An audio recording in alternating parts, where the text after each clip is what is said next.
Welcome. Well, you are at home with Jim and Joy, and you are an important part of our EWTN family. And we are delighted that you have welcomed us into your home. We certainly would love to hear from you. So send us an email with a question or a comment to jimandjoy@ewtn.com. Today, we're very excited about our guest. Our guest is Casey Maddox. She is a Catholic convert. She's a Spanish interpreter in the pro-life ministry. And Casey's going to be telling us her story about how she came into the Catholic Church and the journey in and out and resetting as we do. And she has a beautiful story to tell. And Casey, for me, she is a Spanish interpreter at Her Choice Birmingham Women's Center. So when we have clients that come in that are considering to have an abortion, or they're in an unplanned pregnancy and they're just scared, they don't know what to do with their pregnancy, maybe they need to place their baby up for adoption. Casey is my go-to beautiful blonde-haired lady who speaks fluent Spanish, and you kind of look at her and you go, those words should not be coming out of her mouth. But she's beautiful, and God has used her mightily to save many a babies. And so I said, hey, don't be nervous about coming on the show today, because just think about, it's nothing like being in the counseling room with a girl who's considering an abortion. This is easy peasy. So we'll have a good time sharing with her. Today we're focusing mainly upon Casey as a witness to the good news of the church. Yes. So it's kind of her testimony as you shared. And then in the second show, if things go accordingly, on Thursday, then we'll share about her witness to the gospel of life and her story. Both of them are really riveting. In many ways, I think it's going to speak to people, so it's really powerful. I did want to mention a friend of mine by the name of Mark Medlock, and this fits with Casey coming in. So he, I met this guy. I do a lot of witnessing at the YMCA. You do? I've been going there for like 40 years, and we just have religious discussions, oftentimes. And I met this guy, Mark, and one thing led to another. We just started speaking about the faith and share with him about the Catholic faith and church. And so he's saying, he's Methodist, but I had an experience with the Catholic Church. I really liked it, but I never went back to it. So, but that was especially my lead in. I say, well, that's the roots of everything. It goes back to the church, and here's what it's about. It's shared as much as I can at the YMCA. So we had several different conversations. He wasn't a big talker, but he was pretty quiet, which can mean I'm mad, or it can mean I'm really listening, or it can mean whatever. He was really listening. Anyway, he came into the church. Yes, I didn't even know he was coming in. He went through the RCIA program at St. Paul's at the cathedral. Yeah, so we were there as he came in. Beautiful guy, and we need to share our faith. Are you praying for the opportunities to share, like people shared with Casey? And we share with Mark, especially at this time, and all the complexities and joys and sorrows within our country. The key is to do the work of evangelization. You've been called to evangelize. We'll be right back. Plenty more to come. Don't go away.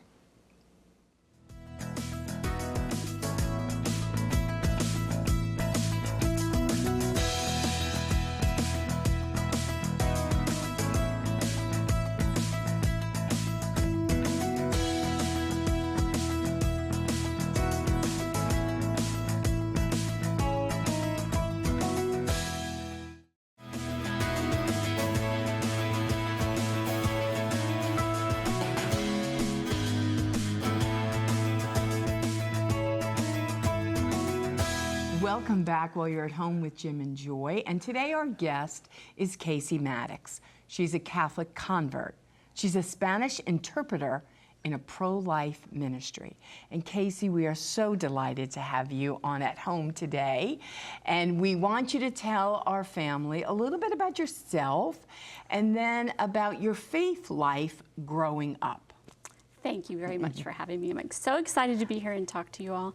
I'm Casey Maddox. I am married to my 1988 prom date, Brett, and we've been married a long time. We have 3 boys. The youngest is in high school, then I have one in college, and one who is out of college pursuing his dream to be a professional bass fisherman, of all things.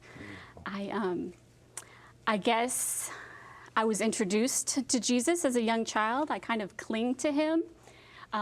When I was 8, my sister was 3 and she passed away.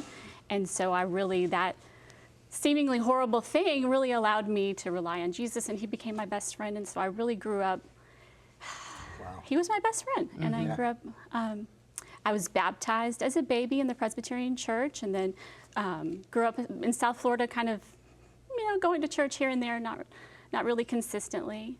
I met my husband, who was a cradle Catholic. We kind of just bopped back and forth, and if we felt like it one weekend, we would go. But it really wasn't until we were engaged and I went through the RCIA program. And maybe not for all the right reasons. I was drawn to the beauty of the Catholic faith. And so I knew I wanted to get married in a Catholic church. And so God used even that seemingly insignificant desire for himself and his church to draw me in. So I went through RCIA, and we were married and baptized our babies in the Catholic church. And we were just kind of, not lukewarm, but we didn't know what we didn't know. So it wasn't until later on when we decided to put our kids in a Protestant school that we really felt we needed to know our faith backwards and forwards. So we started studying. My husband even started taking some classes out of Connecticut, Holy Apostle Seminary. We really wanted to understand our faith backwards and forwards if we were going to put our kids in a Protestant school. And that just made us stronger Catholics. Some of the people from the school actually converted to Catholicism, including a teacher. It just made us understand the why behind our faith. So the relationship with Jesus was always there, but the whys and the depth of it just grew after that period. Perfect. It sounds, in speaking with you now, but also before this show, that you came into the church, RCIA, and it's a beautiful church, and you want to come in. When you first came in, how deep was the plunge in that? Was it just an easy transition for you going in? Was there any difficulties with that? The state of the church, or people in the church, or what? Or did you just go smoothly the whole way? I was young and dumb, so I didn't put that much thought into it. So there really wasn't in the beginning that kind of, there were some things that I didn't understand, but the way that was presented to me at the time, it was like, well, that's okay if you don't understand it. It was not, well, if you're Catholic, you have to believe everything. So, and I believe everything the Catholic Church teaches, but it wasn't presented to me in that way. So I feel like I was robbed a little bit of all the beauty that I could have had, but in God's providence, He knew exactly when in my life that information and that depth needed to come to our doors. So you had your kids in the Protestant school, and that became the beautiful journey for the both of you to really deepen your Catholic faith, just because it was going to be challenged, right? People are going to be asking your children about being Catholic as that goes. Yes. And so it was a real opportunity to say, no, I own this. But sometimes even being in the Catholic Church, I still feel like this, and I'm a convert since 2004. You're just always in kindergarten. There's just so much to learn and comprehend and believe, and it's endless. And I've never read so many books in comprehension, and there's so much in the Bible and the Catechism to understand, and it just keeps unfolding itself, right? Yes, it is beautiful. There's always something new to learn, and I just love that so much. I mean, you can never stop learning. You can never stop learning. You can never stop growing deeper in your relationship with Jesus. And the sacraments give us the fastest and the quickest and the most intense intimacy with Jesus afforded to anyone, anywhere. Yeah. And I love that. So now in your faith family, they weren't Catholic. No. So what happened to your family? So my parents were not Catholic, but they were fine with me doing whatever. They loved my husband and respected him, and they didn't have a problem with that at all. I struggled a bit because I felt like I didn't have my place. I had my Protestant friends that I had a lot in common with, and I had my Catholic people that I kind of saw from afar, and I didn't feel like I had my place with them. And I was really at a crossroads. Like, God, you called me to the Catholic Church, but where are my people? Where are my people that I can just share everything about without preemptively explaining, well, I'm going to tell you this, but let me just tell you this, 2,000-year reason for. So I couldn't find my place. And there was a point where I was almost ready to say, forget it. The people who claim to be Catholic, I don't see them loving Jesus the way I see my Protestant friends. But then with my Protestant friends, I had already been given the gift of the knowledge of the Catholic faith, so I couldn't turn my back on that, but I had to come to Jesus with Jesus. So I actually left Mass before it started one day, drove to a parking lot nearby, bawled to the Lord, like, what is this? You called me to the Catholic Church, but I'm here, and where are my people? Why do I feel so alone? So shortly after that, I was helping at our church youth group, and I met a friend, and she was just this beautiful embodiment of loving Jesus and being authentically Catholic. And so it was just took that one person to show me we do exist. She taught me to pray the Divine Mercy Chaplet. I went to confession for the first time since I had converted so many years prior, and it was beautiful. So she was just the first witness. And then it continued to grow, and so God gave me that little gift, and then he continued to show me other friends and other just amazing women who love the Lord and live their faith authentically. Yeah. But it is a transition, and it is a journey from Protestant land to Catholic land. The language changes. The people change, and what's familiar isn't familiar anymore. And you do, once it's kind of like, you know, you're like the Israelites, and it's like, I want to go back to Egypt. And it's like, no, I don't really, but it's more familiar there, you know, and I was always afraid, and I'm sure you were, that you're gonna lose your identity, your personality, who you are, who God made you. It's like, I got to walk like a Catholic, talk like a Catholic. I got to, what does that mean? Like, who am I? You know, and God's like, no, I saved you, Casey. I need you to be you, but to be fully Catholic and fully alive this way. And thank God that he set you in that place. Yes, I'm not called to look and act and think like anybody else except for Jesus. That's my goal. And the Blessed Mother. Perfect. Yes. And so I did end up finding, you know, more authentically Catholic women in our rosary group. I joined a rosary group. I've never prayed a rosary ever. I thought it was something like these Italian grandmothers did, and I was like, okay, I'll just sit there and I'll try to learn. So I joined this group, and they were just amazing, their faith. They were all ages, all stages in life, but just the one thing in common was our Lord, and just the love for the Lord and wanting to live their life accordingly. So we prayed the rosary. Then one of the members from the group said, hey, let's do 33 days to Morning Glory, Marian Consecration. So we started reading the book, and I was like, this is a little weird. I don't know about this. So I called my friend Holly, the original one. She had since moved. So what is up with this consecration to the Blessed Mother, this language? And being an interpreter, you know, I'd be like, okay, well, that was written, you know, in French, and so the words are a little more flowery, so I was walking myself through it. But anyways, I did it, but I would always preface it with, like, Jesus, if this is what you want, then I'm going to consecrate myself to you through your mother. So one day, I dropped my child off, I think it was lacrosse practice at this field, and it was near EWTN right here. So I went to the chapel here, and I was just calling out to the Lord, okay, thank you for bringing me these friends. Okay, now what is up with now this Marian consecration? Tell me more about that, please. I need to know if it's okay. I would really love to have your mother in my life if that's your holy will. At that moment, a heat came across my entire body, a heat that I've never experienced before, like an internal heat. And it was Jesus just telling me, yes, I gave you my mother from the cross. She is a gift to you. She doesn't replace me, but she gets things done. So I made my consecration. We ended up doing a consecration a second time. In the interim there, when you make your Marian consecration, she gives you things you didn't even know you needed. So in that, my dad calls me up and says, hey, how do you become a Catholic? Oh, wow.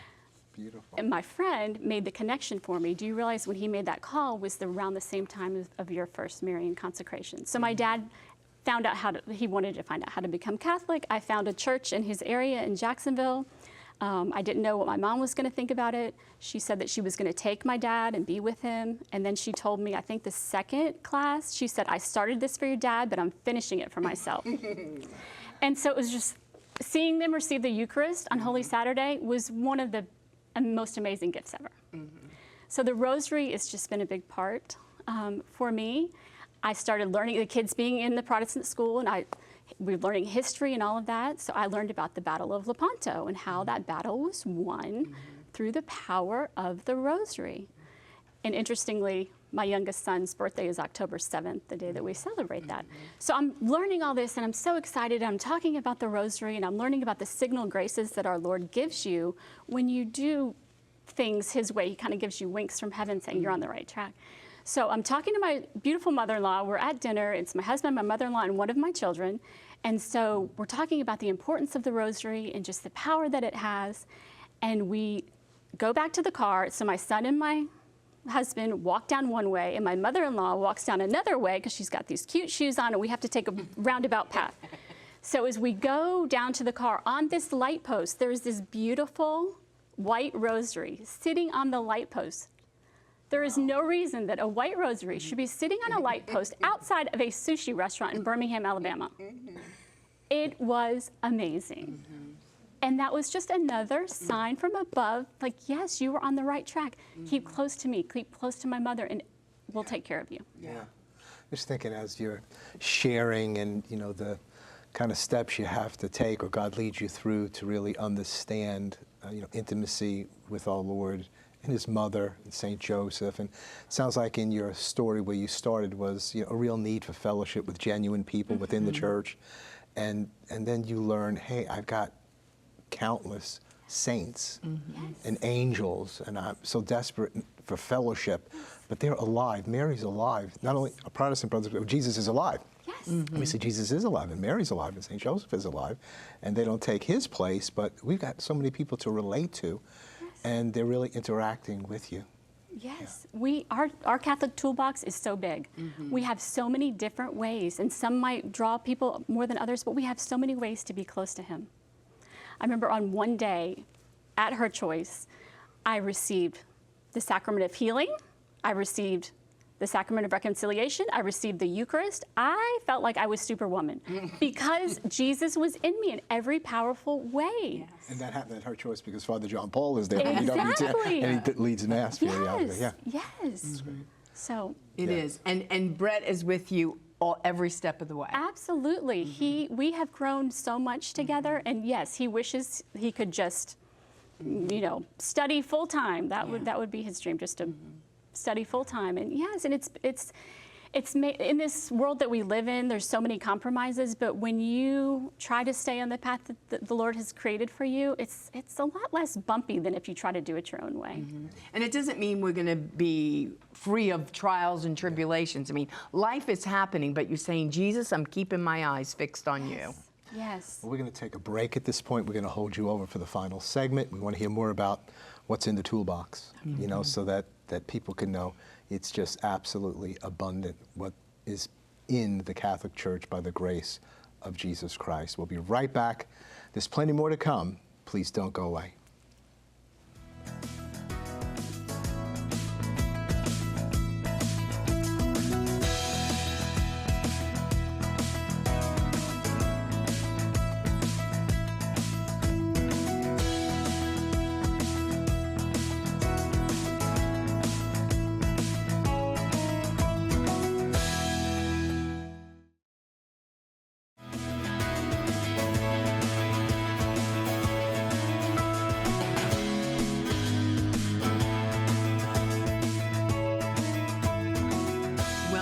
We're at Home with Jim and Joy, and we're finished our conversation with Casey Maddox, who is a Catholic convert. She's also an interpreter.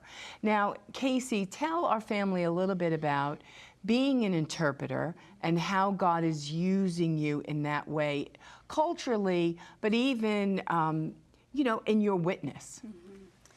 Yeah, I don't know why I speak Spanish other than saying that it's a spiritual gift. He didn't give me the patience part, but maybe he gave me this gift of speaking Spanish. So, I do have my degree in Spanish, but it started growing up in South Florida. I was around it a lot, and so I wanted to learn and didn't take myself too seriously. So I was able to learn and practice and just use it. And so that has now gone into working in pro-life ministry. Part of my story is I did not use that gift for good at one point in my life, and God has given me the chance to make reparation for that. But I think being an interpreter isn't just about the language. You have to understand the cultures, both cultures, to kind of be that bridge between the two. So it's not just about the words, like how do you say this word in Spanish or in English? Well, tell me the context and I'll tell you what that means. And I feel like the Lord uses me sometimes too as an interpreter between Christian faiths, because like you said earlier, we might believe the same thing, but we call it different things. We have different vocabulary. So for me to be able to say, when she said this, that is just like this. So it helps dispel a lot of the myths that are separating us, because the enemy wants us to believe that we are not on the same team, and we are all in Team Jesus. Amen. It's Yes. beautiful, beautiful. And you're also an interpreter, not by language, but between denominations and groups. And I think that's what you've been doing here today, is to say, hey, I lived in Protestant land. Love my experiences there, especially intimacy and fellowship and people that are really embracing Christ and speak about him like this. But this is what I've also found. I found a few more tools maybe in the Catholic toolbox. I don't abandon anything from my Protestantism in terms of that intimacy, but while the sacraments and the saints and Mother Mary and so on. You do not have to give up to become a Catholic. You get so many more things. And I love my Protestant friends, and I get to talk openly to them. I don't have to watch what I say. They know me and they understand, and so I get to be exactly who I am, but I get to explain to them, we have the Bible. We have the sacraments. I get to receive Jesus, body, blood, soul, and divinity in the Eucharist. There is no greater intimacy than that. And then when I walk out into the world, I have that. I have the gift of reconciliation. I get a new baptism, basically, every time I go to reconciliation. And it is just so beautiful, and I really want everybody to have it, honestly. Yeah. Well, and you're witnessing both worlds, and it's like, because when you do, you take the foundation, and Jesus says, no, the fear for me was that I got punked by God, and that was all wasted. You know, and he's like, I didn't know, Joy. I was very real to you there. We're just going to build on that. Yes. And it's going to get greater and better and deeper and richer. And I was like, it can't, because I thought I was hitting on all cylinders in Protestant land. Right. He was like, oh, she just doesn't know. Exactly. I have so much to share with her, right? And that's the experience that you take, and you go, I want to be set on fire, right? As Catherine Siena has once said, right? She said, become who you are, and you will set the world on fire. So we need to not be comparing ourselves with anybody else to say, no, these are the gifts and the talents that God has given to me. I can't speak one lick of Spanish, but this girl can. And she is like, and even the Spanish clients, they'll look at her like, is this white lady over here really talking like this? And she is in their culture, she is on their page, but more than that, you listen to their hearts. And that's where God uses you mightily. And that's such a beautiful thing to watch. Thank you. Closing word as we're closing out. Let's think about our Catholic brothers and sisters, and just maybe an exhortation in love for them to share what they have, not to be afraid with others. I mean, the outcome of that is not in their hands, but to share. What would you say to them? Yes, you have been given the greatest gift in the entire world with your Catholic faith. If you don't understand it, then go learn about it. God does not make it hard. You do not have to have a PhD. You just ask the Lord to show you, and He will. I promise He will. And then whatever you have, share it with others, because all gifts are meant to be shared. Casey, thank you. We look forward to sharing tomorrow more fully about you being a pro-life witness for the Lord and how the Lord has used you there. If you don't know your faith, learn about it. Get on with it and study to show yourself approved unto God, and then God will do what only He can do to bring grace, to introduce us more fully to His mother, to Saint Joseph, to all the angels and saints, and to make Himself so real through the sacraments of the Church. You're an important part of this family. You're never alone, and you're always at home with Jim and with Joy. Keep it on EWTN. Bye now.